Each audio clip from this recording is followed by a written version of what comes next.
آئیے کتاب رحمت سورہ الکہف اٹھائیں۔ اللہ تعالیٰ نے ایک واقعہ بیان کیا ہے حضرت موسیٰ اور حضرت خضر علیہ السلام کا، کہ حضرت موسیٰ علیہ السلام عزم مصمم کر کے جب چلے تو اللہ فرماتا ہے کہ ہم نے حضرت موسیٰ علیہ السلام کو جس بندے کی نشانی بتائی تھی وہ بندہ ان کو وہاں مل گیا۔ سفید چادر اوڑے حضرت خضر علیہ السلام وہاں لیٹے ہوئے تھے، تو یہ جا کے ان کے پاس کھڑے ہو گئے کہ حضرت میں آپ کی خدمت میں اس لیے آیا ہوں کہ اللہ نے آپ کو جو خصوصی علم عطا کیے ہیں میں ان کو سیکھنے کی غرض سے آپ کی چوکھٹ پہ آیا ہوں۔ کہا تم میرے ساتھ صبر نہیں کر پاؤ گے، معاملے مشکل ہیں، سفر دشوار ہے، منزل کٹھن ہے، اور میرے معاملات ایسے ہیں کہ تم اعتراض کرو گے اس کے بغیر تم رہ نہیں سکتے۔ حضرت موسیٰ علیہ السلام نے کہا اگر اللہ نے چاہا تو آپ دیکھیں گے میں صبر کروں گا اور آپ کے کسی حکم کی کسی کام کی میں نافرمانی نہیں کروں گا، کسی کام کا انکار نہیں کروں گا۔ کہا کہ اچھا شرط یہ ہے کہ جو میں کروں اس پر تم اعتراض نہیں کرو گے، سوال نہیں کرو گے یہاں تک کہ میں خود ہی نہ بتاؤں۔ تو کہا کہ یہ شرط ٹھہری، میں کوئی بات نہیں کروں گا۔ فانطلقا، دونوں چل پڑے، دریا کے پار جانا تھا۔ جو کشتی کا مالک تھا، کشتی بان تھا، وہ حضرت خضر علیہ السلام کو جانتا تھا تو اس نے کرایہ بھی نہیں لیا، لیکن جب کشتی پر سوار ہوئے تو عصا مار کے حضرت خضر علیہ السلام نے کشتی کا ایک پھٹا توڑ دیا۔ تو بے ساختہ حضرت موسیٰ علیہ السلام نے کہا آپ نے پھٹا توڑ دیا، یہ سارے ڈوب جائیں؟ کہا میں نے کہا تھا نا تم میرے کاموں پہ صبر نہیں کر پاؤ گے۔ تو حضرت موسیٰ کو یاد آیا، کہا میں بھول گیا تھا، اس پر مواخذہ نہ کیجیے۔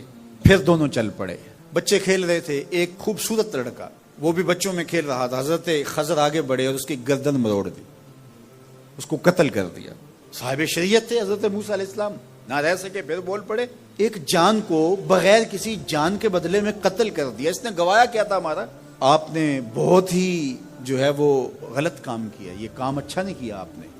کہا میں نے کہا نہیں تھا کہ تم میرے ساتھ صبر نہیں کر پاؤ گے۔ کہا ایک موقع اور دے دیجئے، اب اگر میں نے کوئی اعتراض اٹھایا تو پھر دوبارہ مجھے آپ اپنی صحبت میں نہ رکھیے، عذر تمام ہو جائے گا۔ پھر دونوں چل پڑے، یہاں تک کہ ایک بستی میں دونوں آئے تو آپ نے بستی والوں سے کہا کہ ہم مہمان ہیں، آپ ہماری مہمان نوازی کیجیے، کھانا کھلائیے۔ تو انہوں نے انکار کر دیا، کہا کہ ہم تو آپ کو بلایا نہیں ہے، آپ خود آئے ہیں، آپ اپنے کھانے کا خود انتظام کیجیے۔ گزر رہے تھے گلی سے تو ایک دیوار گرنا چاہ رہی تھی، تو جلدی سے اس دیوار کو مرمت کر دیا۔ کہا حضرت ہم اگر چاہتے تو اس پہ اجر لے سکتے تھے، انہوں نے ہمیں کھانا تک نہیں دیا اور ہم ان کی دیواریں سیدھی کر رہے ہیں۔ کہا اب تمہاری میری جدائی ہو گئی، تم نے یہ بھی اعتراض کر دیا۔ تو انہیں یاد آیا کہ وہ یہ بھی اعتراض ہو گیا، اب میں تمہیں بتاتا ہوں کہ یہ 3 کام میں نے کیوں کیے۔ اللہ اکبر۔ اب سنیے، قرآن ہمیں بتاتا ہے کہ ظاہری علم بھی ہوتا ہے لیکن کوئی باطنی علم بھی ہوتا ہے۔ کہا وہ پہلی بات کشتی والی سنو، یہ 2 مسکین بچوں کی کشتی تھی، ان کے گھر کا چولہا اس کی کمائی سے جلتا تھا۔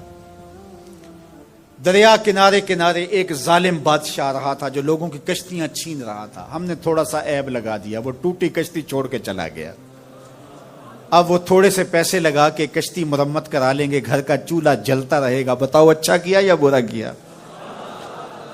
کہا رہی بات اس بچے کی جس کو ہم نے قتل کیا، اس کے ماں باپ مومن تھے، نیک تھے، صالح تھے، بچے نے بڑا ہو کے بہت برا ہونا تھا، ہم نے اس کو قتل کر دیا، اللہ اس کے بدلے ان کو بہتر اولاد دے گا۔ علماء تفسیر نے لکھا ہے اس بچے کے بدلے میں اللہ نے ان والدین کو ایک بیٹی عطا کی جس کی نسل سے 70 نبی پیدا ہوئے۔ دیوار کی کہانی بھی سن لیجئے، یہ شہر کے 2 یتیم بچوں کی دیوار تھی اور اس کے نیچے ان کا خزانہ تھا اور ان کا باپ بڑا نیک تھا۔ خزانہ دیوار کے نیچے ہے، دیوار گرنا چاہ رہی ہے، کسی معمولی دھکے سے گر جاتی۔ 2 ہی صورتیں تھیں، یا وہ بچے خود اپنا خزانہ اٹھا لیتے یا لوگ اٹھا کے لے جاتے۔ لوگ اٹھا کے لے جاتے پھر بھی ہاتھ میں کچھ نہ آیا، اور اگر وہ خود اٹھا لیتے تو بچے ہیں، بچپنے کی وجہ سے وہ اس کو اڑا دیتے۔ تو ہم نے اس کے اوپر دیوار کھڑی کر دی، جب تک وہ اس قابل نہیں ہو جاتے کہ یہ خزانہ نکال کے اس کو صحیح مصرف پہ لگا سکیں، اتنی دیر تک دیوار گرے گی نہیں۔ اللہ اکبر۔ وہ کسی وجہ سے دیوار قائم رہے گی، اور جب وہ اس عمر کو پہنچ جائیں گے جس عمر میں وہ اس خزانے کو سنبھال سکیں گے تو پھر دیوار خود بخود گر جائے گی اور یہ خزانہ نکال کر کے اپنے کام پہ لے آئیں گے۔ میں جب پہلی مرتبہ اس کو جو ہے وہ غور کے ساتھ تلاوت کیا تو مجھے یہ لگا کہ اس کا انطباق پاکستان کے حالات پہ بھی ہو سکتا ہے، اس لیے کہ یہ بھی یتیموں کا سرمایہ ہے۔ کتنے یتیم روتے بلکتے رہ گئے اور ان کے سر سے جو ہے وہ سائے اٹھ گئے اس وطن کے لیے، لیکن میرے مالک نے اس ملک کے خزانوں پر گہرے پہاڑ اور بڑی بڑی دیواریں کھڑی کر دی ہیں۔ جب تک یہ قوم بلوغت تک نہیں پہنچے گی اتنی دیر تک وہ خزانے ظاہر نہیں ہوں گے، اور جب یہ قوم اپنی بلوغت تک پہنچے گی، شعوری بلوغت، فکری بلوغت، علمی بلوغت، اور رب سے جو وعدہ کیا تھا پاکستان کا مطلب کیا، لا الہ الا اللہ، جب اس بلوغت تک یہ پہنچ جائے گی، اس وعدے کی تکمیل ہوگی، پھر رب دیوار ہٹا دے گا اور پاکستان کو اللہ اتنے خزانے دے گا اور پاکستان ایسا مالا مال ہوگا دنیا دیکھنے آئے گی انشاءاللہ۔ اس لیے رب نے دیواریں بنا کے رکھی۔ تمہارا باپ معین الدین چشتی بڑا نیک تھا، تمہارا باپ داتا گنج بخش علی حجویری بڑا نیک تھا، تمہارا باپ حضرت مجدد الف ثانی بڑا نیک تھا، ان کی وجہ سے میں دیواریں کھڑی کر رہا ہوں اور مضبوط حصار لگا رہا ہوں تمہارے خزانوں پر، اور وہ وقت آئے گا جب تم بلوغت کی عمر کو پہنچو گے دیواریں ہٹ جائے گی اور تمہارا وطن زمانے پہ مہکتے پھول کی طرح اور چمکتے ستاروں کی طرح اور روشن آفتاب کی طرح چمکتا اور مہکتا دکھائی دے گا، اور زمانہ پاکستان دیکھنے آئے گا، پاکستان دنیا کی قیادت کرے گا انشاءاللہ۔ تو کہا یہ تعویل ہے ان باتوں کی جو باتیں میرے رب نے مجھے بتائی، اور یہ میں نے اپنی مرضی سے نہیں کہی، اور جو میں نے کیا اپنی مرضی سے نہیں کیا۔ تو یہ باطنی باتیں ہیں، شاید یہ باطنی باتوں کے جوش میں یہ بات بھی میں کر گیا۔ وہ کیا کسی نے کہا تھا کہ بھری محفل میں ایک راز کی بات کہہ دی، بڑا بے ادب ہوں سزا چاہتا ہوں۔ کائنات کے ہر گوشے میں، ہر کونے میں اپنے اپنے انداز سے اہل محبت حضور کے ذکر کی مجالس منعقد کر رہے ہیں۔ میرے امام نے کہا تھا کان جدھر لگا یہ تیری ہی داستاں ہے۔ سو آج میں اور آپ بھی اسی سعادت سے بہرہ ور ہو رہے ہیں۔ حضور کا ذکر میٹھا بھی ہے، دل آویز بھی۔ میرے شہر کے ایک پنجابی شاعر نے کیا خوب کہا، تینوں سینے دی میں ٹھنڈ آکھاں، تینوں سینے دی میں ٹھنڈ آکھاں، شہد گلاب تے کھنڈ آکھاں۔ یہ پروفیسر انور مسعود صاحب ہیں تو مزاحیہ شاعر، لیکن جب نعت لکھنے پہ آئے تو قلم توڑ دیا۔ ان کا نام لبوں پر آئے، میٹھا میٹھا منہ ہو جائے، ان کے بول بہاروں جیسے اور اصحاب ستاروں جیسے، ان سا پیارا اور نہ کوئی، ان سے بچھڑ کے لکڑی روئی، جب وہ سیر کو جایا کرتے سر پہ بادل سایا کرتے۔ حضور کے تذکرہ دل نواز سے ہمیں جہاں راحت پہنچتی ہے وہاں دلوں کے اندھیرے چھٹتے ہیں، اور ذکر محبوب قرب محبوب کا سبب ہے۔ آپ جس کا ذکر کرتے ہیں اس کی قربت آپ کو نصیب ہوتی چلی جاتی ہے، اور محب کے لیے تذکرہ محبوب ایک ایسی دولت ہے کہ اس کا جی چاہتا ہے کہ یہ تذکرہ چھڑا رہے۔ عائد ذکر نعمان لنا فإن ذکرہ هو المسک ما کررتہ یتضوع۔ امام شافعی علیہ رحمہ نے کہا میرے ممدوح کی باتیں چھیڑو، ان کا تذکرہ ایسی کستوری ہے تم جوں جوں سے چھیڑتے جاؤ گے خوشبو پھیلتی چلی جائے گی۔ کستوری کا مزاج آپ جانتے ہیں، کچھ جوں جوں رگڑتے ہیں اتنی ہی خوشبو پھیلتی ہے۔ تو حضور کا تذکرہ کستوری سے بڑھ کر کوئی چیز ہے، خوشبوؤں سے بڑھ کر کوئی شے ہے، اور یہ دلوں میں ایسے محبت کی نشأت اور نہضت کرتا ہے کہ ذاکر اور مذکور کے مابین ایک تعلق پیدا ہو جاتا ہے اور لمحہ لمحہ قربت کی منزلیں آسان ہونے لگتی ہیں۔ حضور کا ذکر، تذکرہ شوق کو مہمیز لگاتا ہے اور پھر انسان جس سے محبت کرتا ہے اس کی اطاعت، اس کی فرما برداری کی طرف آتا ہے، اور محبت کی فراوانی محبوب کی منشا کو جاننے کا فن سیکھ لیتی ہے۔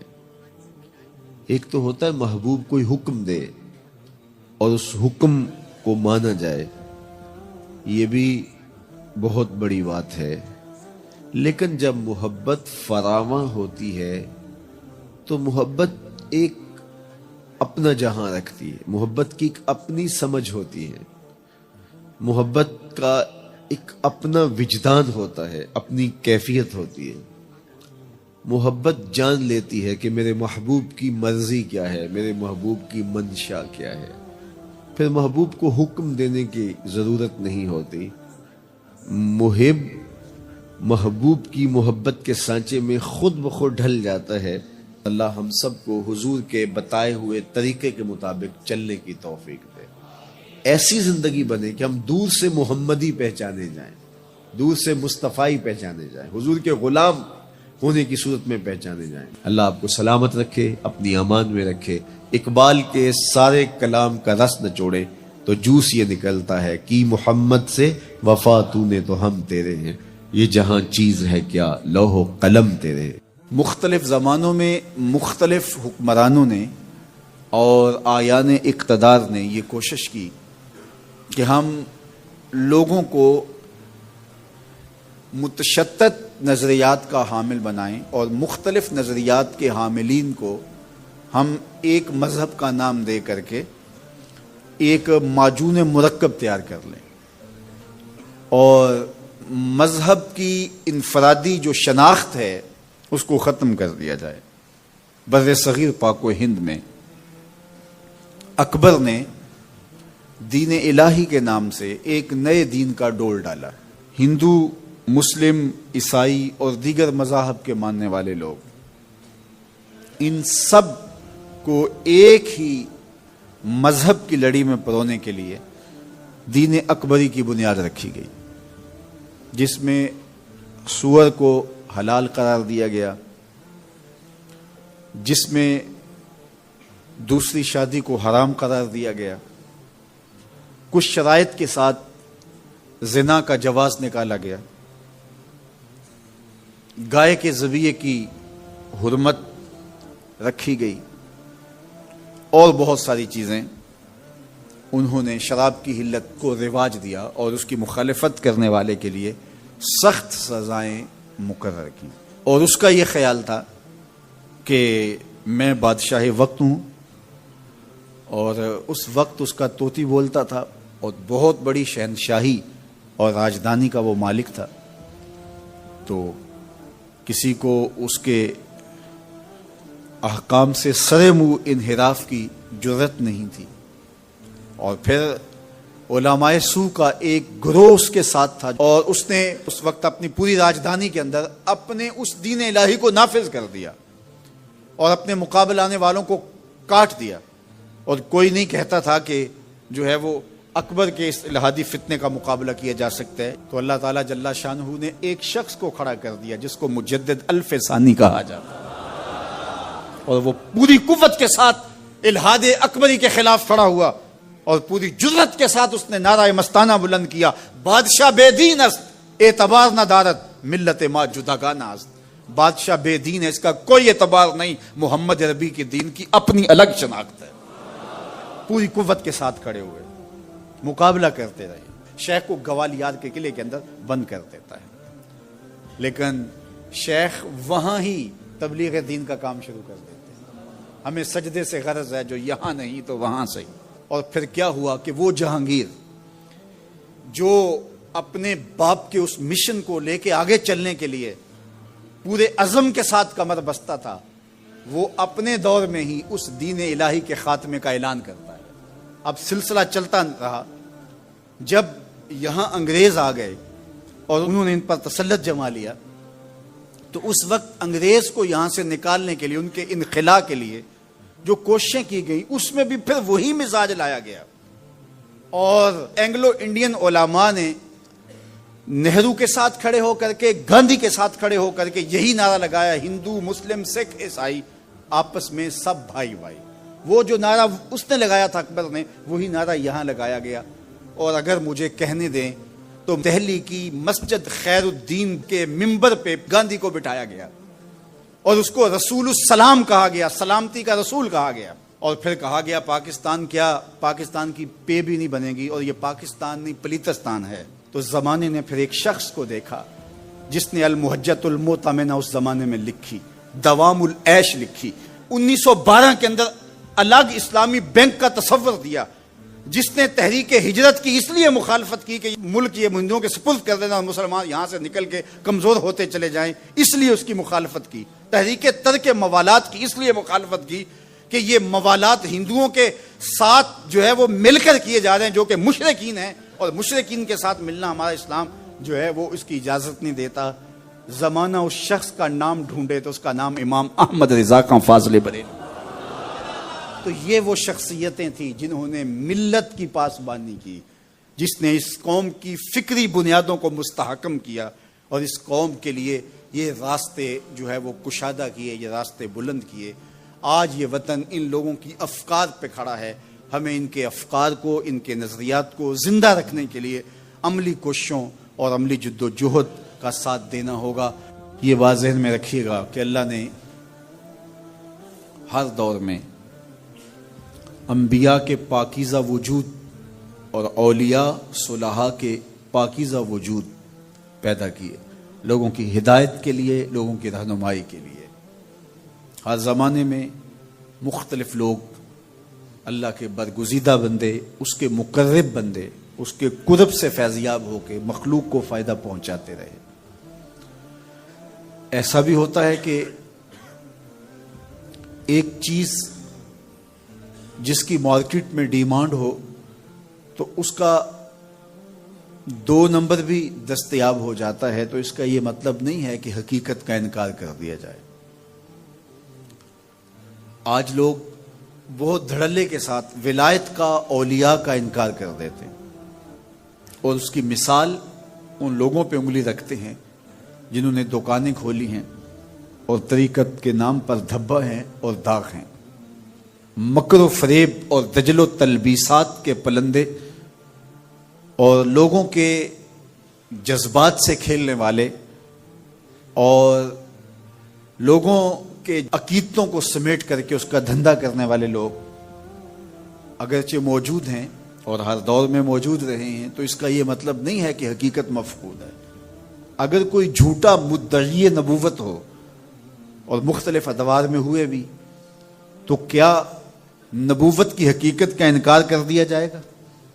تو جب جھوٹے مدعیان نبوت کی وجہ سے نبوت کی حقیقت کا انکار نہیں ہو سکتا، تو جھوٹے مدعیان ولایت کی وجہ سے ولایت کا بھی انکار نہیں ہو سکتا۔ لیکن چونکہ انبیاء علیہ السلام کا پاکیزہ وجود مختلف ادوار میں لوگوں کی ہدایت کا ذریعہ اور سرچشمہ اور سبب رہا، اور مختلف ادوار میں انبیاء علیہ السلام آتے رہے تا آنکہ میرے اور آپ کے آقا و مولا حضور ختم المرتبہ تشریف لائے۔ حضور کے بعد نبوت کا دروازہ بند کر دیا گیا، لیکن ولایت کا دروازہ بند نہیں ہوا تا آنکہ خاتم الاولیاء حضرت امام مہدی تشریف لائیں گے، اور ان کے بعد پھر جب کفر پھیلے گا اور پھر یہ دروازہ بند ہوگا۔ لیکن اولیاء مختلف ادوار میں موجود رہیں گے، اور اس کا امکان موجود ہے۔ تو جس چیز کا امکان موجود ہے تو بہت سارے لوگ مدعی ہیں۔ نبوت کا امکان ختم ہو گیا، اب حضور کے بعد کوئی نبی نہیں ہے، پھر بھی مدعی موجود ہیں۔ اور جس چیز کا امکان ہے، بلکہ جس چیز کا وقوع ہے، تو اس کے مدعی کیوں نہیں ہوں گے؟ تو یہ ایک حالات کا مقابلہ نہ کرنے والی بات ہے کہ کھرے اور کھوٹے کو پہچاننا، اچھے اور برے کی تمیز کرنا، اصل اور نقل کی شناخت کرنا جب مشکل لگے تو آپ سرے سے اس کا انکار کر دیں۔ تو اس کا مطلب یہ ہوا کہ ہم اپنے لیے ان پاکیزہ لوگوں کی ضرورت محسوس نہیں کرتے، ورنہ ہم کیسے انکار کریں گے؟ اگر ہمارے بدن کو ادویات کی ضرورت ہو، ایسی بیماریاں لاحق ہو جائیں اور مارکیٹ سے 2 نمبر ادویات بھی موجود ہوں اور 1 نمبر ادویات بھی ملتی ہوں، تو ہم تلاش کر کے 1 نمبر تک پہنچنے کی کوشش کرتے ہیں۔ تو اگر روح بیمار ہے اور اس کے معالج ہمیں چاہیے اور ہم سمجھیں کہ اس کے بغیر چارہ نہیں ہے، تو پھر ہمیں حقیقت تک پہنچنے کے لیے کوشش کرنا ہوگی، اور اس کا انکار کر دینا یہ سوائے حماقت اور نادانی کے اور کچھ نہیں ہے۔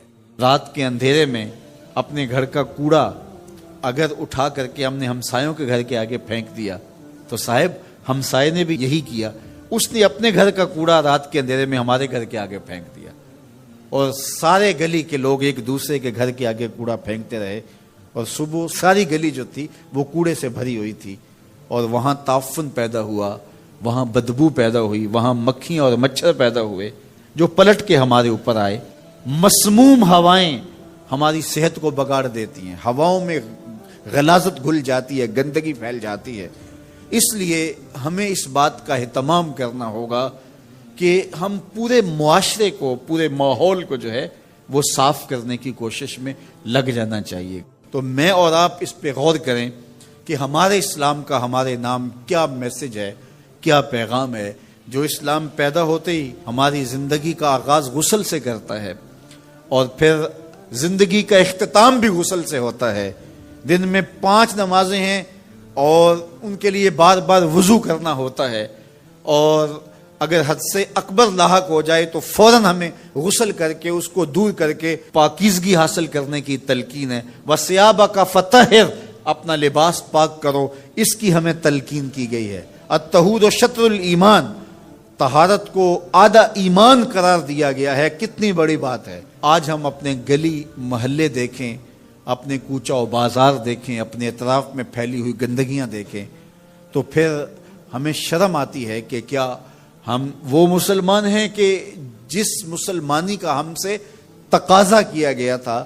ہم مسلمان تو ایک صاف، پاک اور خوبصورت اور عفت معاب صورت میں آگے بڑھتے، اور معاشرہ صفائی و ستھرائی کا مرقع نظر آتا، اور ہر شے نہ صرف صاف اور پاک اور طاہر ہوتی بلکہ چیزوں کو مرتب اور منظم کر کے رکھنے کی بھی ہمارے اسلام نے ہمیں تلقین کی ہے کہ جو ہم چیزیں رکھیں ان کو بھی ایک ترتیب اور سلیقے کے ساتھ رکھیں، تاکہ جو ہے وہ پڑی ہوئی چیزیں بھی جو ہے وہ خوبصورت دکھائی دیں۔ حتیٰ کہ بال الجھے ہوئے پسند نہیں کیے گئے، اور کہا کہ من کان لہ شعر فلیکرمہ، جو بال رکھے پھر بالوں کو سنوار کے رکھے، بال الجھے ہوئے رکھے، تو یہ پسند نہیں کیا گیا۔ تو یہ ہمارے دین نے ہم سے تقاضا کیا ہے، جہاں ہم رہتے ہیں، جس گلی میں رہتے ہیں، جس محلے میں رہتے ہیں۔ ہم نے یہ دیکھا ہے کہ 10 مرلے کا ایک کنال کا گھر بنگلہ بنایا، اور اس کے اندر اتنا اچھا اہتمام کیا، ایک ایک کونے اور گوشے کو ہم نے سلیقے کے ساتھ بنایا اور خوبصورتی کے ساتھ بنایا، لیکن گھر کے آگے 10 فٹ کی گلی ہے تو وہ گندگی سے اٹی پڑی ہے۔ ہمارے گھر کے سامنے جوہر پانی کا بڑا ہے، اور جس کے اندر گندگی اور غلاظت ہے، اور وہ چھینٹے اڑ کے ہمارے گھر کے اندر ہی گرتے ہیں، اور وہاں پیدا ہونے والی مکھیاں اور مچھر ہمارے گھر کے اندر ہی غلاظت کا جو ہے وہ سبب و ذریعہ بنتے ہیں، اور اس گندگی کے ماحول سے ہوا بھی مسموم ہوتی ہے جو بیماریاں پھیلاتی ہے، اور اس سے جو ہے وہ ہم خود متاثر ہوتے ہیں۔ لیکن ہم سمجھتے ہیں کہ یہ 10 مرلے کی جگہ، یہ ایک کنال کا ٹکڑا تو ہمارا ہے، یہ ہماری ذمہ داری ہے۔ 5-5 فٹ گلی آتی ہے تو گلی کے 10 لوگ مل کر کے جو ہے کیا وہ اپنی گلی کی صفائی کا اہتمام اور انتظام نہیں کر سکتے؟ اگر صفائی پسند ہم حقیقت میں ہوتے تو پھر کبھی بھی ہم اس کو پسند نہ کرتے۔ تو یہ وہ چیزیں ہوتی ہیں جو کسی معاشرے کی عکاسی کرتی ہوتی ہیں، کسی معاشرے کا چہرہ ہوتا ہے، اس کے نفسیات سمجھ میں آتے ہیں کہ یہ معاشرہ کیسا ہے۔ تو ہم صحیح معنوں میں اسلام کے مزاج سے آشنا ہی نہیں ہوئے کہ اسلام تو ہمیں آغاز میں ہی صفائی اور ستھرائی کی تلقین کرتا ہے. ہمارا دین شروع ہی طہارت سے ہوتا ہے, شروع ہی صفائی سے ہوتا ہے, اور اس کا نقطہ انجام جو ہے وہ بھی غسل سے ہے. تو غسل سے شروع ہو کے غسل تک, اور درمیان میں غسل اور وضو چلتا رہتا ہے. لباس کی پاکیزگی ہے, خوراک کی پاکیزگی ہے, مکان اور اطراف کی پاکیزگی ہے, ماحول کی پاکیزگی ہے. ہمارا دین ہمیں اس کی تلقین کرتا ہے. راستے کے اندر پڑا ہوا کوئی کانٹا اٹھا کے ایک طرف رکھ دینا, کوئی اینٹ کا ٹکڑا اٹھا کے ایک طرف رکھ دینا, کوئی پتھر کا ٹکڑا اٹھا کے ایک طرف رکھ دینا اور راستے کو صاف کر دینا, تو یہ صدقہ قرار دیا گیا ہے اور اللہ رسول کی رضا کا سبب اور ذریعہ قرار دیا گیا ہے. میں آپ سے توقع رکھتا ہوں اور میں خود بھی انشاءاللہ اس کے لیے کوشاں رہوں. ہماری ناک کو ہمارے منہ کے قریب رکھا ہے. ہماری آنکھیں دیکھتی ہیں, سونگتی نہیں ہیں. ہمارا ہاتھ پکڑ کے محسوس کرتا ہے لیکن سونگتا نہیں ہے. اب اس چیز کو ہم اپنے منہ کے قریب لانے لگے تو سب سے پہلے جو ہے وہ اس کو اس سینسر سے گزارا گیا کہ اس کے اندر کوئی معمولی سمیل بھی ہوئی تو یہیں سے چھوڑ دیں گے. لائے تھے ہم حلال رزق سے, لیکن پھر بھی ہم نے اس کو آنکھ سے چیک کیا, پھر ہاتھ نے چھوا, پھر سونگا. اس کے بعد پھر اب ہم زبان پہ رکھیں گے. اب ہمارے رب نے زبان کو 3 حصوں میں تقسیم کیا ہے. زبان کی جو نوک ہے اس کے اوپر نمکیات کو چکھنے کے ذائقے رکھے ہیں. زبان کا درمیانہ حصہ جو ہے یہ مٹھاس کا احساس کرتا ہے, اور حلق کے قریب جو حصہ ہے یہ کڑواہٹ کا احساس کرتا ہے. تو اب اس کو زبان پر رکھ کے چکھا کہ یہ بد ذائقہ تو نہیں ہے. اب زبان نے بھی کہہ دیا کہ اس کا ذائقہ بھی ٹھیک ہے. اب دانتوں کی چکی میں پیسا کہ اس کے اندر کوئی ایسی چیز تو نہیں ہے کہ جو تمہارے معدے پہ شاک ہو. پھر تمہارے حلق سے نیچے اترا. وہ رب نہیں چاہتا تمہارے حلق میں ایک لقمہ بھی ایسا جائے جس میں ذائقہ نہ ہو, جس کے اندر بدبو ہو, جس میں تعفن ہو, جس پر کوئی غلاظت ہو اور جو ناپسندیدہ ہو. تمہارا رب چاہتا ہے تم طیب لو, ستھرا لو, تاکہ تمہارا ظاہر بھی ستھرا ہے, تمہارے وجود کا حصہ بننے والی غذا جو ہے وہ بھی پاک اور ستھری ہو. تمہارا رب تمہیں صاف دیکھنا چاہتا ہے, صاف رکھنا چاہتا ہے. یہ تمہارے لیے اس رب کی تلقین ہے کہ تم صاف رہو. جو کھانے کا وضو ہے وہ ہاتھ دھونا ہے اور کلی کرنا ہے. جب تم کھانا کھانے لگو تو ہاتھ دھو لو اور اس کے بعد کلی کرو اور اس کے بعد کھانا شروع کرو, اور کھانے کے بعد پھر دوبارہ کلی کرو. اور ہمیں بار بار مسواک کرنے کی تلقین کی گئی. مسواک منہ کو صاف کرتی ہے اور رب کو راضی رکھتی ہے. میں نے کہا کہ جب بچہ پیدا ہوتا ہے تو اس وقت اس کو غسل دیا جاتا ہے, اور جب جنازہ اٹھتا ہے تو اس سے قبل بھی اس کو غسل دیا جاتا ہے. غسل سے کہانی شروع ہو کے غسل پہ ختم ہوتی ہے. اور ادھر صفائی اور ستھرائی کی کہانی یہ ہے کہ جب تک بچہ اپنے دانت صاف کرنے کی اہلیت نہیں رکھتا اتنی دیر تک دانت ہی نہیں اگتے, اس لیے کہ اب یہ صاف نہیں کر پاتا. اور جب وہ صاف کر پائے گا تو پھر دانت اگنا شروع ہوں گے, اور پھر ان دانتوں کو ہر لحاظ سے صاف رکھے, ان کو ستھرا رکھے. میرے اور آپ کے آقا و مولا حضور ختم المرتبت صلی اللہ علیہ وآلہ وسلم کا جب آخری وقت آیا اور حضرت اسرائیل علیہ السلام قبض روح کے لیے اجازت طلب کر رہے تھے تو حضور نے فرمایا عائشہ مسواک دو. تو حضور کو مسواک دی گئی. نکاحت تھی, کمزوری تھی, اور مسواک سخت تھی, تو حضور نے ارشاد فرمایا عائشہ اس کو چبا کے دو. تو ام المومنین سیدہ عائشہ رضی اللہ تعالیٰ عنہ فرماتی ہیں میں خوش قسمت ہوں کہ آخری لمحات میں میرا لعاب اور حضور کا لعاب مل گیا. تو انہوں نے چبا کے نرم کر کے حضور کو مسواک دی, اور حضور نے اس آخری وقت میں جب انتہائی نکاحت اور کمزوری تھی مسواک کی کہ میں اپنے رب کے حضور حاضر ہوں. تو ہمارے دین نے ہمیں یہ تلقین کی ہے کہ تم اپنے آپ کو بھی صاف رکھو, اپنے وجود کو بھی صاف رکھو, اپنے بالوں کو بھی صاف رکھو, اپنے لباس کو بھی ستھرا رکھو. لیکن پھر اس پہ اکتفا نہیں ہے, جہاں تم رہتے ہو اس جگہ کو بھی تم صاف رکھو, اپنے اطراف کے ماحول کو بھی صاف رکھو, اپنے گھر کو بھی صاف رکھو, اور اپنی رانا تھوڑا دے گیو سانو ਅਤੇ ਪਾ ਗਿਓ ਏ ਵਿੱਚ ਫਿਕਰਾਂ